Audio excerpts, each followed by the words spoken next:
বৃষ্টির দিনে ভিজে বাড়ি ফিরছিল নীল ও মেঘলা। দুজনের মাঝে ছিল মাত্র একটি ছাতা।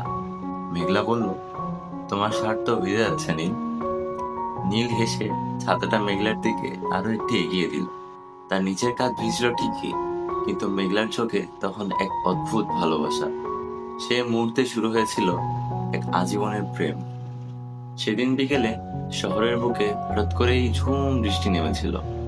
চারপাশের মানুষগুলো যে যার মতো আশ্রয়ের খোঁজে ছুটছিল। ঠিক তখনই মেঘলা আর নীল একসাথে বাড়ি ফিরছিল। তাদের দুজনের মাথায় ছিল মাত্র একটা ছাতা।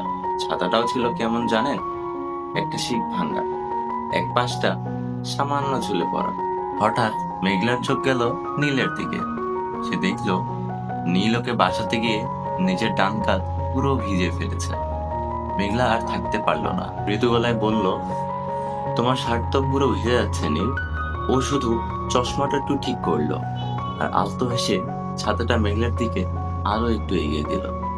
তার নিজ কাঁধ ভিজল ঠিকই, কিন্তু মেঘার চোখে তখন এক অদ্ভুত ভালোবাসা। সে একটা মুহূর্তে শুরু হয়েছিল ওদের এক আজীবনের প্রেম। তারপর তারপর সময়ের সাথে অনেক কিছু বদলে গেল। ওদের কফি শপের আড্ডা, একসাথে স্কুটিতে ঘুরে বেড়ানো, আর তারপর একটা ছোট্ট সুন্দর সংসার। আজ ওদের বিয়ে 10টা বছর হয়ে গেছে। নীলের চুলে এখন একটু পাকা ধরেছে, মেঘলার চোখেও আগের চেয়ে অনেক বেশি পরিপক্ক। কিন্তু এখন একটা জিনিস একটুও বদলায়নি। আজকেও বাইরে ঠিক তেমনই শ্রাবণের তুমুল বৃষ্টি।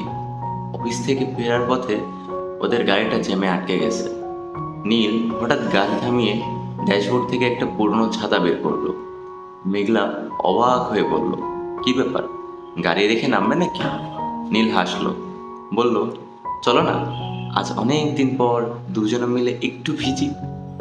গাড়ি থেকে নেমে নীল যখন ছাতাটা মেলল, মেঘলা দেখলো 10 বছর পরেও নীল ঠিক আগের মতোই ছাতাটা ওর দিকে বাড়িয়ে ধরেছে। আর নীল নিজের ডান কাঁধটা সঁপে দেয় বৃষ্টির কাছে। এবার আর মেঘলা দূরে রইল না। ও নীলের ভেজা হাতটা শক্ত করে ধরে নিজের আরো একটু জড়িয়ে নিল। আসলে কিছু প্রেম এমনই হয়, সময়ের সাথে পূরণ হয় না, প্রতি ফোঁটা বৃষ্টিতে আরো একটু গাঢ় হয়ে ওঠে।